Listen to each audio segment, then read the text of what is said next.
Hello नमस्कार दोस्तों। मैं अमित गोस्वामी आप सभी का हमारे यूट्यूब चैनल पर स्वागत करता हूँ। ये वीडियो डॉक्यूमेंट वेरिफिकेशन पर्पज़ के लिए है। आप लोगों का NTPC, ALP, RPF, JE, paramedical यानी कि रेलवे में जो भी आपके डॉक्यूमेंट वेरिफिकेशन होगा उसमें कौन कौन से डॉक्यूमेंट आपको चाहिए, और यदि आपके फॉर्म भरते वक्त या फिर मार्कशीट, आधार कार्ड में कुछ नाम वगैरह की मिस्टेक है तो उसको लेकर जो भी आपके डाउट है वो क्लियर यहाँ पर होंगे। तो वीडियो में आप लास्ट तक बने रहिएगा, काफ़ी कुछ आपको जानने को मिल जाएगा।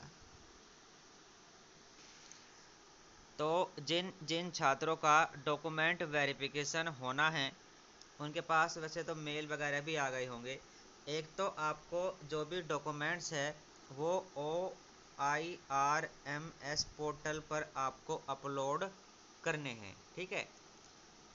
नोटिस भी आया है रेलवे की तरफ से, आपको OIRMS पोर्टल पर ये डॉक्यूमेंट्स जो भी आपको सत्यापन के दौरान वहाँ पर दिखाने हैं वो पहले OIRMS पोर्टल पर आपको अपलोड करने हैं, ठीक है। तो ये आपको मस्ट है, ज़रूरी है, नहीं तो आपको जो मेडिकल टेस्ट है उसके लिए पात्र नहीं माना जाएगा।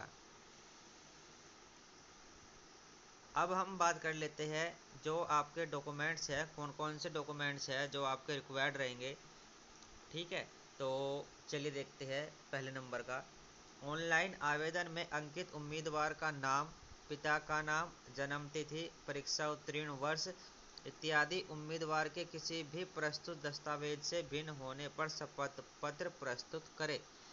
यानी कि यदि आपका 10th में नाम या पिता का नाम, आधार में पिता का नाम या नाम में कोई मिस्टेक वगैरह आपकी अगर है, आप तहसील में जाइएगा, एक शपथ पत्र बनवाइएगा और उसको आपको डॉक्यूमेंट वेरिफिकेशन में ले करके जाना है, ठीक है। दूसरा, 10th और 12th की अंक सूची प्रमाण पत्र, स्नातक अंक सूची प्रमाण पत्र की मूल प्रति के साथ साथ सेल्फ अटेस्टेड छाया प्रति प्रस्तुत करें। यानी कि किसी भी गजेटेड ऑफिसर से अटेस्ट करवाने की ज़रूरत नहीं है। जो भी आपके ओरिजिनल दस्तावेज है एक तो वो लेकर के जाने हैं, साथ में फ़ोटोकॉपी करानी है और उसको खुद से ही आपको अटेस्ट करने हैं, यानी कि साइन करने हैं।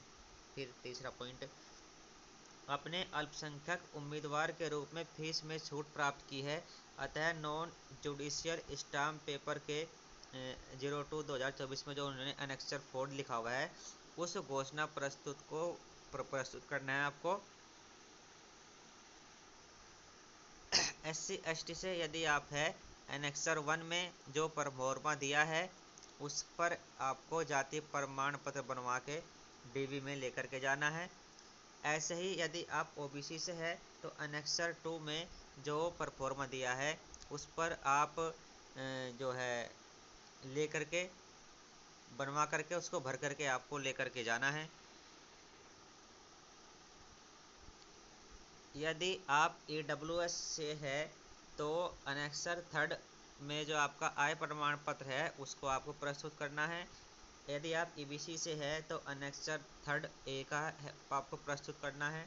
8वां पॉइंट देख लेते हैं, कृपया आपकी अंक सूची प्रमाण पत्र से यह स्पष्ट होता है कि आपने जो भी किया है अंकित शैक्षणिक योग्यता निर्धारित अंतिम तिथि 8/4/2024 के बाद प्राप्त की है। तथापि यदि आपका परीक्षा परिणाम आवेदन की अंतिम तिथि से पहले घोषित हुआ है तब उस बोर्ड या यूनिवर्सिटी इसके संबंध में एक प्रमाण पत्र प्रस्तुत करेगी, अन्यथा आपका उम्मीदवारी निरस्त कर दी जाएगी, ठीक है। तो भूतपूर्व जो सैनिक है तो उनके लिए भी आपको कि आप भाई एक्स सर्विस मैन हो तो आपको एक डॉक्यूमेंट वहाँ पर प्रस्तुत करना है। तो ये सारी चीज़ें आपको लेकर के जानी है। मैं आपकी दो चीज़ें यहाँ पर जो मेरा बताने का मतलब था वो ये है, एक तो आपको सेल्फ अटेस्ट करके अपने डॉक्यूमेंट लेकर के जाने हैं, और यदि कोई मिस्टेक आपको फॉर्म भरते वक्त हुई है जो मेन पॉइंट है बहुतों को मिलेगी, तो एक शपथ पत्र बनवा करके आपको लेकर जाना है। इसके अलावा फिर आपको कोई दिक्कत आपको वहाँ पर एग्ज़ाम डॉक्यूमेंट वेरिफिकेशन हॉल में नहीं आने वाली। और अगर कुछ छोटी मोटी गलती आपकी वहाँ पर रह भी जाती है, छूट जाती है, नहीं समझ में आती, तो वे लगभग 10 से 15 दिन का आपको टाइम दे देते हैं डॉक्यूमेंट वेरिफिकेशन में कि आप ये चीज़ आपकी गलत है, इसको आप ठीक करा करके दोबारा ले करके आ जाइएगा। ठीक है, तब आपको ले करके फिर से चली जानी है।